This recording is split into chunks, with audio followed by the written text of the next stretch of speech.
Good afternoon, everyone. This is Lili, an associate professor come from the University of Florida. Today, we are going to talk about our project titled as Discovering Potential Market for the Integration of Public Transportation and the Emerging Shared Mobility Service. This project is led by two PI, one is myself, the other PI is Dr. Xiaojing from Florida International University.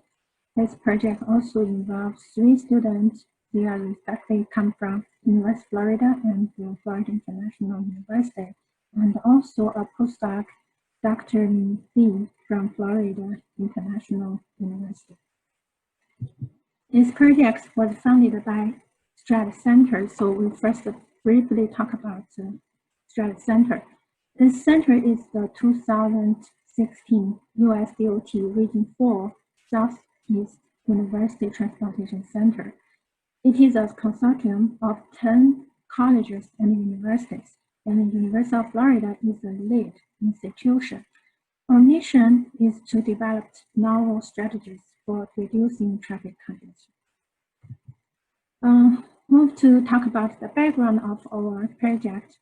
We all know that ride-sharing has been well used in many small or big cities.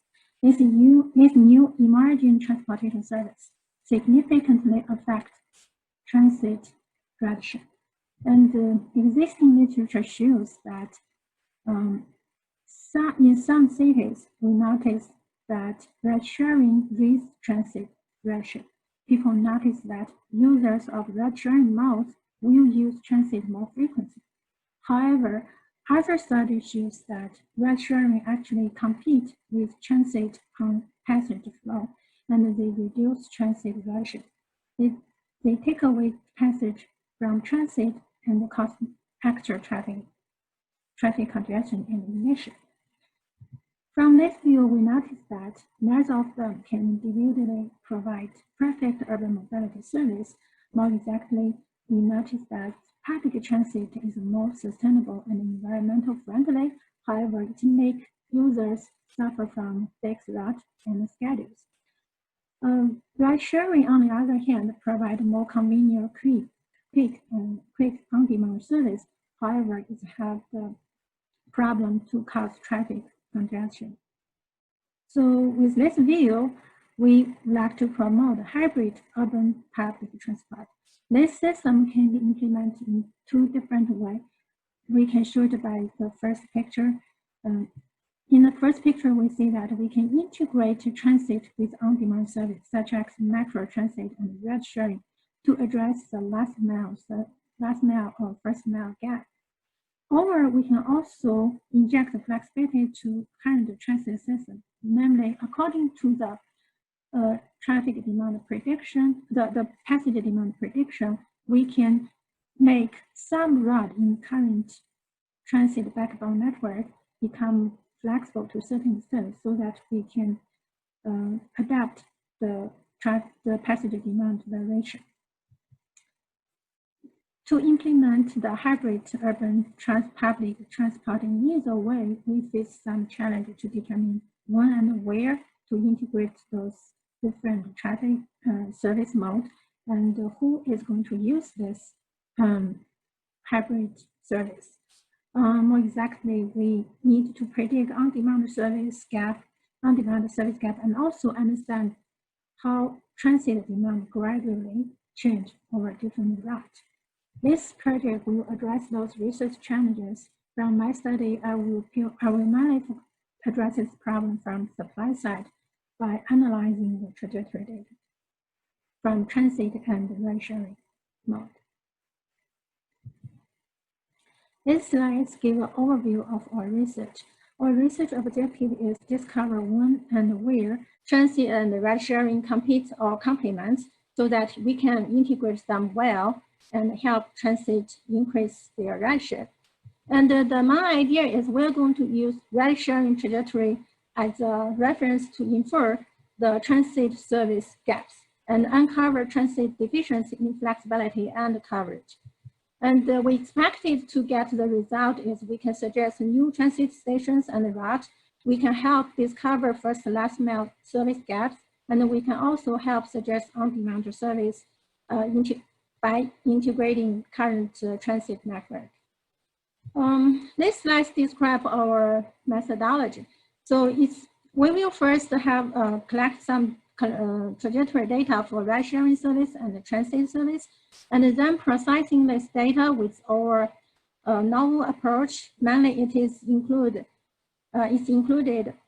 the three items. Basically, it's 3D presentation and also optimal discretization, and also we will analyze the service rate analysis. Based on this data collection and the data processing, we will do 3 analyses, include the ride-sharing swarm zone analysis, first mile, last mile zone analysis, and also develop machine learning approach to predict those service gaps in time dimension. And we expect to use the case study to demonstrate some results as we propose. We want to understand where and when and need transit and ride-sharing compete and complements, and also we suggest the corresponding solution to improve the service level and also to increase the transit ridership. So with that, we go to the first the slides talk about our data collection. And for this study, we use the ride-sharing mobility data collected by Didi. It is a ride-sharing app in China. You can understand it as the Uber and Lyft in China. And we use the open source data they posted online. It is the ride-sharing data collected in October 2016 at Chengdu City in China. And this data includes the vehicle trajectory data and also ride request data. Basically, it's pickup and drop data. And we also collect the transit service data in Chengdu City.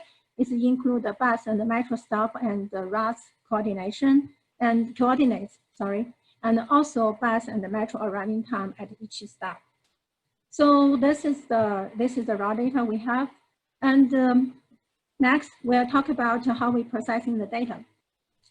After we put this data in a temporal spatial space, and we notice that the trajectory of transit, bus, or metro, and the ride-sharing trajectory and ride-sharing trips, actually they randomly distributed in a 3D space, and it's very hard to see any pattern and to discover any useful information. To address this problem, we developed our optimal 3D discretization approach. Basically, we split or partition the whole space into a grid of cubes. And those cubes is smartly selected with the optimal size so that we can present the information, can present this information more clearly, and also can help us discover some useful information. And for time limit, I'm not going to talk about how we develop this optimization model, how we determine the optimal size. If you're interested, we have the paper already completed, and I can send to you. And after we split the whole space into a grid of cubes, and we're going to start the service rate in each individual cube. And then we notice that at some cube, such as that purple cube, and you will find that the service ratio of transit and the service ratio of ride-sharing are very close. So for those cubes, we consider it is a competitive area and or competitive cubes. And we also notice some cubes that either ride-sharing or transit dominate service. So we consider this type of cubes as complementary cubes or areas. And if we project the analysis of individual cube in the 3D space, and we got the heat map to tell us some information, to give us some information about the competitive or complementary relationship between ride-sharing and the transit over the whole spatial area. Analyze this heat map, and we're going to get some insight. So the first analysis, as I mentioned, is it is the ride-sharing swarm zone analysis. And first of all, let's define what is ride-sharing swarm zone. And in our study, we consider those zones if it's passed by most of temporary special ride-sharing trips, no matter where it's come from and when this service happened. And if this kind of zone, and we notice that it's always dominated by ride-sharing service, we consider this zone as a ride-sharing swarm zone. Just like you can see, we have some example in picture 1, and this white area or gray area, it's 3 ride-sharing swarm zone. You can see for this zone, and there are many ride-sharing trips go through it. By analyzing this RS zone, we can provide some suggestions related to refine current transit service. For example, let's take a look at the picture B. If we we're connecting those RS zone, and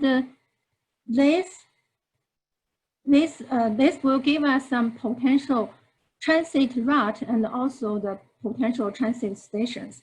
If we can notice many traffic demand consistently happen between these different RS zone. On the other hand, we can also, according to the demand features, we can also suggest that use this RS zone as a hub to develop the micro transit service. Basically, use this, for example, in the picture C, and each RS zone, we set up a potential transit hub or micro transit hub. Then we can set up several other micro transits, and it helps us to link this RS zone with other area if they have the good transit backbone network of service. So this is the suggestion we like to give based on the RS zone analysis. And will this work well in reality? And that goes to a case study. Then we can see how meaningful this RS zone is. So we use our data, we do a case study, we analyze the RS zone in the Chengdu city for 1 day. Basically, we do the data, we collect the data for 1 month, and then this picture shows the data in 1 day. And we can see that for this heat map, the white area is the RS zone, and the red area is the transit dominated zone. And we can notice that there are some areas consistently white, in white color. For example, the zone 3 and the zone 4. So those areas we think means it's always dominated by ride-sharing service, no matter at what time during the day. So those zones we think have great meaning for us to take a look at about the demand in depth, and then suggest some transit service or micro transit service. And to do that, we further integrate this observation with land use data and try to check the population within those RS zones. And we also check the nearby metro service around those zones, and we got some interesting results. And let's take a look at the next slide and show us more interesting results. So for this table 1, we check the ride-sharing demand between different zones. For example, you can say from the zone 1 to zone 3, from zone 3 to zone 4, and 3 to 5, and 4 to 5, and 5 to 6. We can see that there are significant ride-sharing demand happening between these different zones. And for those zones, they have the consistent and significant ride-sharing demand, and we would like to suggest to include some new transit station or route. This route could be flexible, depends on how variable, how quickly those demand vary over a day or over a month. This needs further study, but just based on our data analysis, we would like to suggest for those RS zones, we can add new stations or flexible route. And we also notice that there are some RS zones is a cover of very big district. And in that big district, and outside of this district, we can see enough transit service, but inside this district, we don't have any public transit service. So for those zones, we suggest to integrate with on-demand service, such as ride-sharing or micro transit. So this is the things we did for RS zone analysis. and also the result we get based on the case study. Now we jump to another data analysis. This is the first mile and the last mile zone analysis. If we take a look at the distribution of the ride-sharing dominated zone and also the distribution of transit dominated zone, we find a very interesting pattern.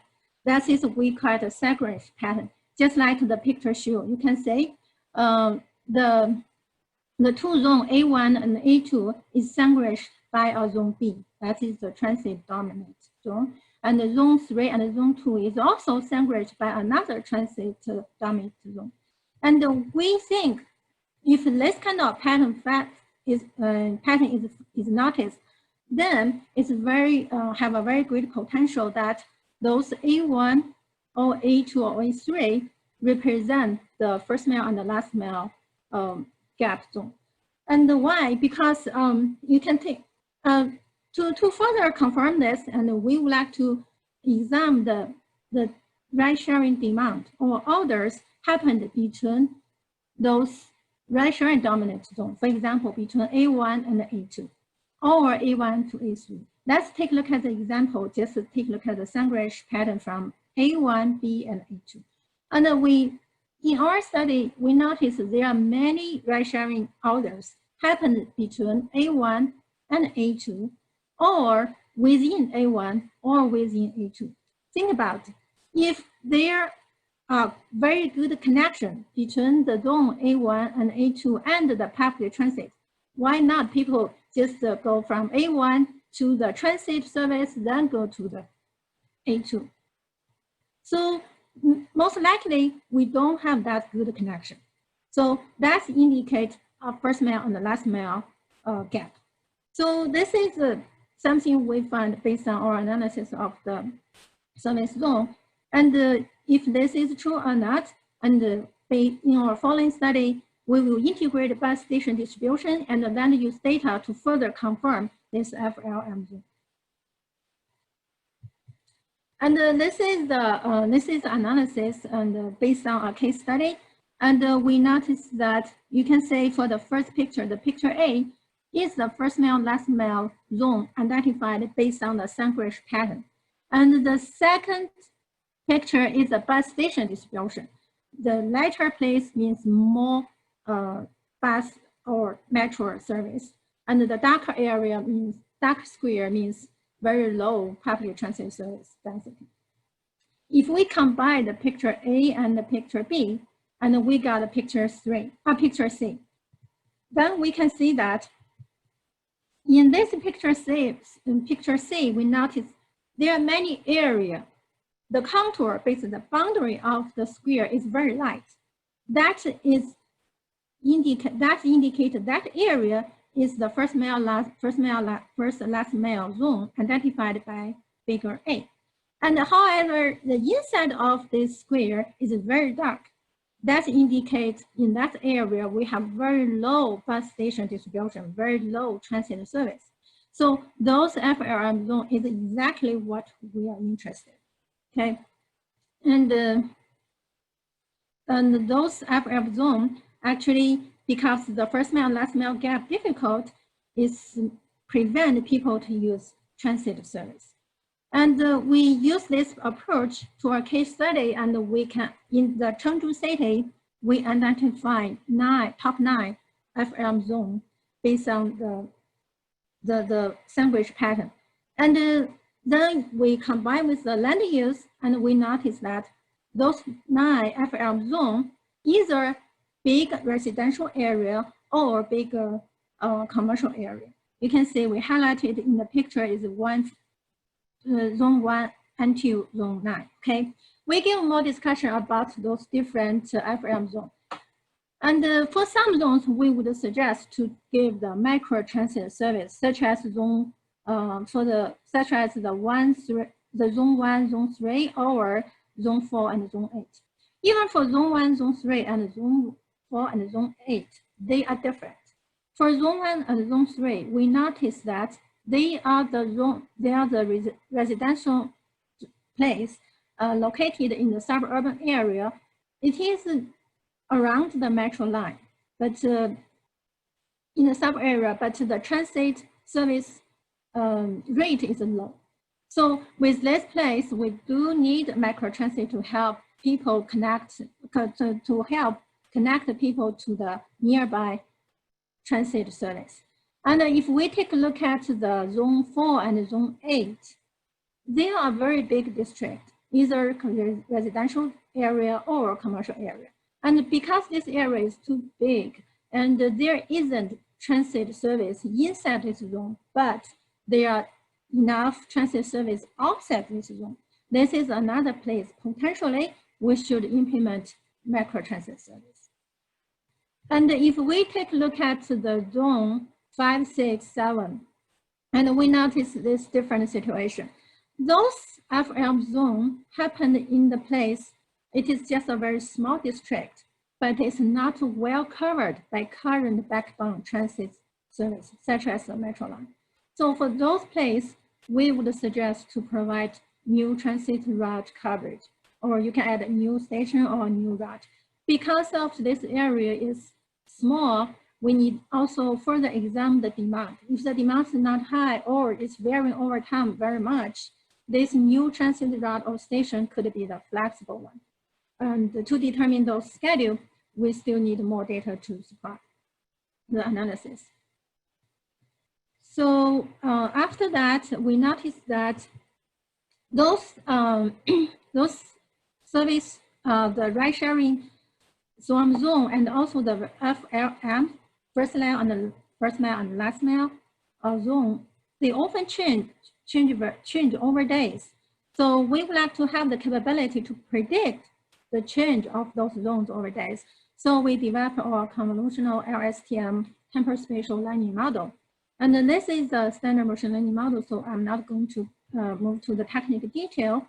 But this picture will show the my idea. Basically, we use the service ratio heat map and the FLM order heat map as a two-channel input data, get into the COV LSTM learning model, and then we predict the change of the service ratio heat map and also the FLM zone at the same time. So use this machine learning model to our case study, and this is the result we can get for the for one day, October 3rd. And you can see that for the commercial area, it is very dark before 10 o'clock in the morning. That is narrow because the mall or all the store not open until 10. So only after that, the FLM zone show up because there's at that moment, once the malls start their business and they start to attract the passengers and those demands show up, and then the FLM zone show up. And we also noticed there are some residential area, it's just a consistent light for the whole day. And but this is because this residential area is very close to a big metro station. This metro station attracts enough passenger demand over the whole day, so this first mile and the last mile service gap exists during the whole day almost. So this is consistent to our intuition. So this is the case study result related to the prediction model. With that, I came to our conclusion. So for this study, we contribute 3 methodologies. First, a very normal 3D discrimination approach to analyze the transit and the ride-sharing trajectory data. And we also developed the ride-sharing swarm zone analysis to uncover transit service efficiency. We also establish a sandwich pattern-based FLM zone identification approach. And using our case study, we validate the efficiency of these approaches. And also, we are able to suggest the potential solution to promote the hybrid public transit service in a city in China. And in the future, we would like to incorporate some other data, such as more comprehensive demand data, and also the land use data to improve the prediction accuracy, give more accurate operation suggestion, And we also believe that this approach can be used to analyze other modes interacting with transit system. We are happy to collaborate with all of you if you are interested. So this study already submitted to Transportation Research C for publication. Right now it is under revision. So with this, I came to the end of my presentation. This is a reference we used for this presentation. And thank you very much for your attention. I will be very happy to answer your question later. And with this, I would like to turn over to another speaker from FIU to talk about the study from the demand side. Thank you very much.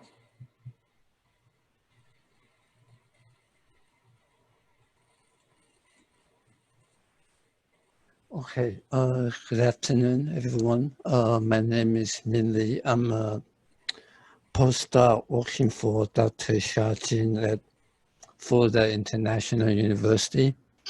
And over at FIU, our part of this project is to analyze the demand side of using Uber or Lyft as the first and last mile to connect to transit service. So let me start my presentation. Okay. The objective of our team is to investigate the existing market of using shared mobility as either the access or the egress mode for transit services. And then we analyze the rider's characteristic and the travel pattern, including origin, destination, trip length, and access and egress distance, and other modal features. We try to relay this characteristic to the use of shared mobility as the access and egress mode, and our analysis of this characteristic will point out spatial patterns of transit trip by different access and egress mode. So we'll be able to see where are the potential market where people are more likely to use shared mobility to connect to transit service.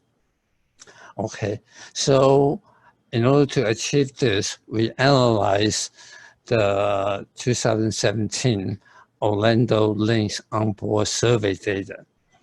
In 2017, Links is the public transit service serving the Orange County and the surrounding areas in Orlando, Florida.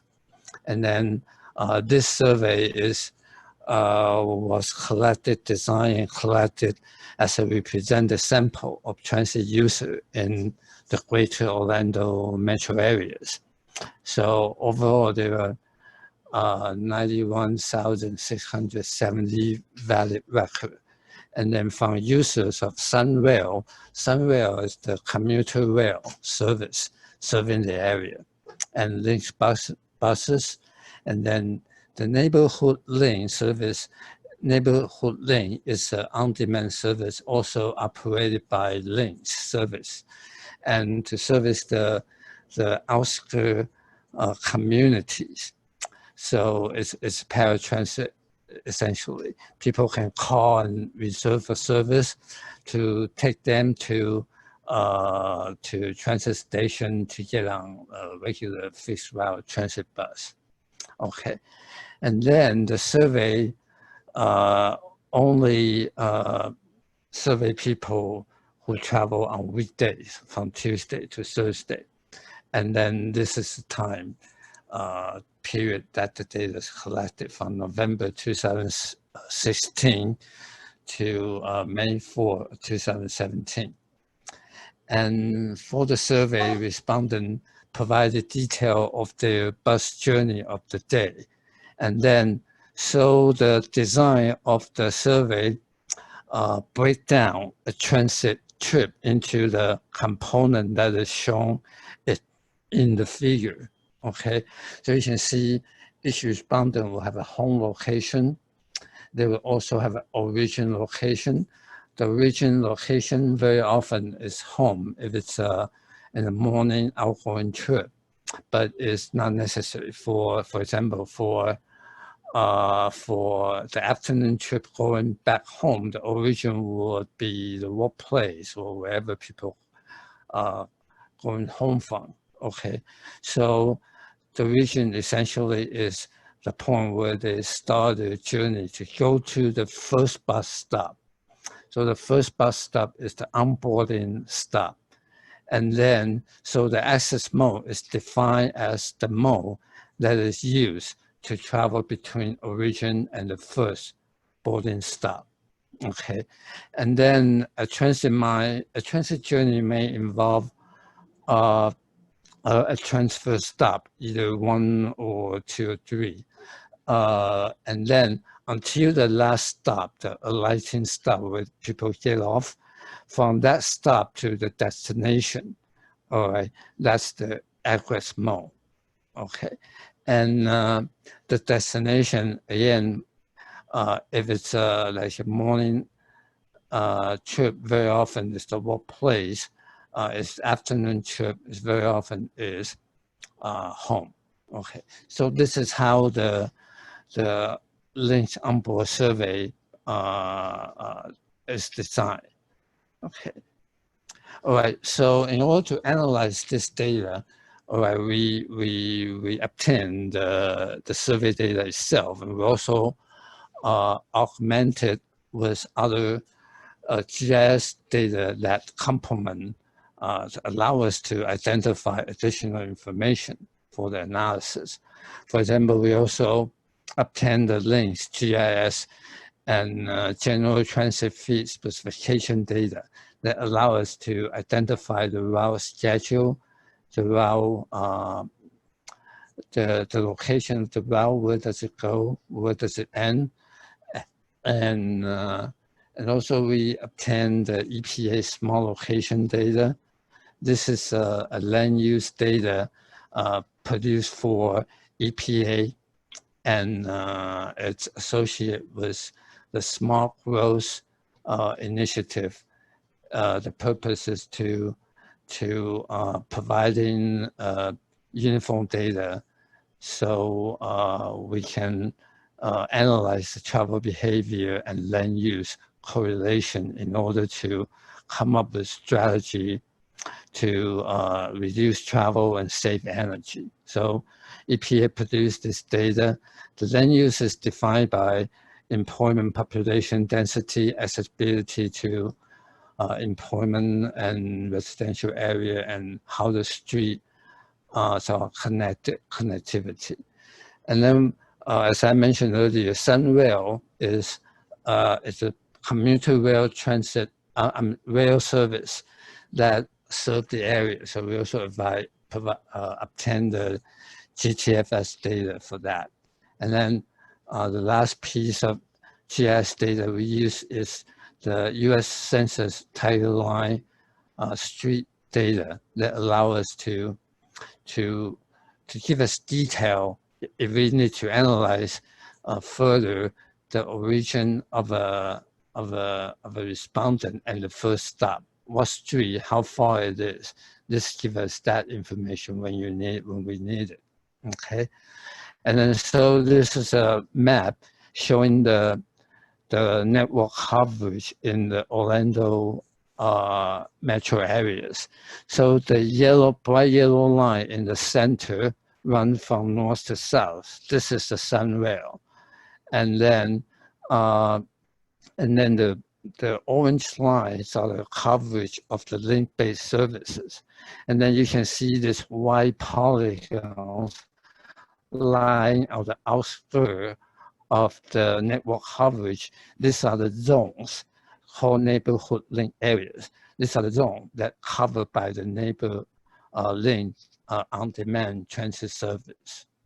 So if you request a ride, if you live in the neighborhood link area, you request a ride, and then there will be a smaller bus like a shuttle who can come and take you to the nearest transit station.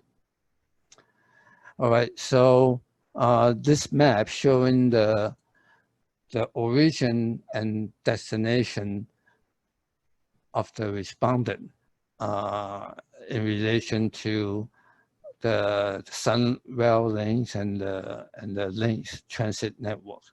The regions are in those red dots. So you can see pretty much those that use the transit are mostly living in areas that is covered by the transit network. Okay. So for access and egress mode, which is our the main focus of analysis, we aggregate that the data has all of this mode that was available for the respondent to indicate what do they use. So you can see there's walk, taxi, or Uber Lyft. So we group taxi and Uber Lyft together because these are essentially shared mobility. Taxi ride and Uber nowadays are almost function in a very similar way. And then micromobility include personal bike share, skateboard, and scooter. And we have another group called drive along and park. And then also car share, we determine that car share such as Zip car or car to go, those cars that station at a major transit stop, this is really function as a drive along. So people who use it has higher mobility. So drive along includes two specific modes. Then we have a group of carpool, shuttle, and KNR stands for kiss and ride. So those that go to train station, ride with their partners, and get drop off or pick up at the transit station. So in terms of mobility, this is a group that's second to drive along. And then wheelchair represent another mobility issue. So we want to see what kind of mobility challenge this group of users face so that we separate them because they're really not a micro-mobility per se. So we need to separate the wheelchair, not for it to be mixed with other modes for us not to see this precious information. Okay. So here I'm showing you a figure of breakdown of access mode by age group. And so really age isn't that big of a factor other than the orange bar represent younger adult, 18 to 34 years old. Okay, so this group has the highest percentage of using walking and micromobility, also carpool. All right, and as for middle age, that's 35 to 54, they have the higher percentage of using TNC or taxi or drive along. Okay, also this group also has high proportion of using micromobility. And as for older adult, 55 to 74 years old, majority of them use drive along. And wheelchair users also tend to be this group of users. And the previous slide looked at access mode. This slide looked at egress mode by age group, and which shows a very, very similar pattern as the access mode. Like I pointed out earlier, younger adult, 18 to 34, are the biggest group of users for walking, and also they also use for egress mode. They also use TNC. They almost use TNC as much as the group that is in middle age. Okay, but we can definitely see drive along and TNC, carpool, are the major mode for the middle age 35 to 54 years old. All right. So if we look at the income level and the access and both combined access and egress mode that they use, the car share drive along group shows a steady increase as income level increase. Okay, so this is a consistent pattern. As income increase, more and more people would be afford to drive to the station and park at the station. All right, and walking and micromobility, bike, scooter, and skateboard has a decreasing pattern. The lower income people tend to use them. As income level increase, less and less people walk or bike. It's not necessarily a good thing, but this is what the pattern shows. And shuttle also decrease as income level decrease. So this is pretty consistent pattern here. So access mode and egress mode use do show pattern of with income level increase or decrease. All right, if you look at the origin type, we have airport, medical visits, school, work-related, college, shopping, home and work, and personal business sightseeing. So Orlando is a big tourist attraction. So sightseeing, that go to Disney World, Universal Studio, it's all a significant part of travel activity. They use transit. So for all the mode, obviously the home and workplace are the major origin that people travel by transit for. And but I want to look at specifically the Uber Lyft taxi group. So as I mentioned, that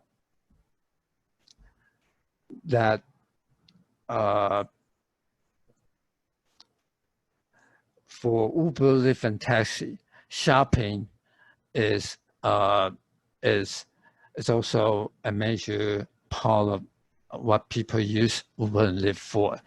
And because if you go shopping, then you carry items with you after you finish. So this happened to be a big purpose that people use Uber and Lyft to go to transit for. All right. And then let's look at the destination type. It's pretty similar pattern. And here, college is one specific interesting destination that people use Uber and Lyft for egress mode. I suppose that bus can always be on time. So some students have to run for classes, might be delayed during the bus ride. So they arrive at the bus station. Perhaps that's why, because they need to be on time for class. So some of them would decide to use Uber and Lyft at the station. All right, so we perform another level of analysis to look at what we call access distance, which is the distance between the origin and the first bus stop. So this is a good slide showing that at the outskirts, this is into another county. The Orange County is probably Volusia County. And you can see And this yellow dot here are a Sunrail station. So many people who go to work in Metro Orlando live in another county, and then in the morning they drive to park at the Sunrail station and they took rail. So you can see drive along, Uber, Lyft, and carpool are mostly used to travel to this major transit station, and then carry on, transfer to other transit line. Same as egress mode. Okay, so we derive this variable, which is the distance between origin to first stop or destination to the last stop. Okay, and then you can see definitely people travel who have a longer either access distance or egress distance will use longer distance with drive to the station. All right, and there's not much change for TNC or taxi, the proportion of TNC and taxi at different travel distance. But the use of carpool also tend to be shorter distance. And so we can see if we want to identify potential market for transit and TNC as the first or last mile, all these carpool trips are potential market for it. Okay, and then egress mode actually has more percentage of using TNC and transit and taxi. All right, so it does show some increasing pattern as the egress distance increase. More and more people tend to use TNC or taxi, and then, like I say, college trip and also trip for medical service. Those trip that need to be on time tend to be on TNC or taxi more often than other type of trip. Like I say, transit ride could be delayed, so people need to get to their doctor's appointment in time, or decide they need to take a taxi or TNC. All right, so I'm hurrying up. So we run a multinomial logic model. The dependent variable is the different type of access and egress mode, and then the independent variable are personal characteristic, trip characteristic, and also land use characteristic. And this is the overall model performance measure.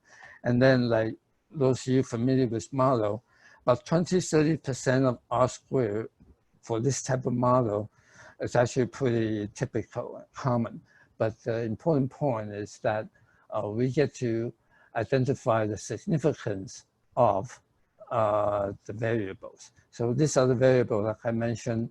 We have personal characteristic and trip characteristic, and also the built environment are variable that come from the EPA smart location model database. All right, so just try to summarize what's the finding. Okay, so here is 0. All right, bar to the right are positive effect, positive to increase particular mode.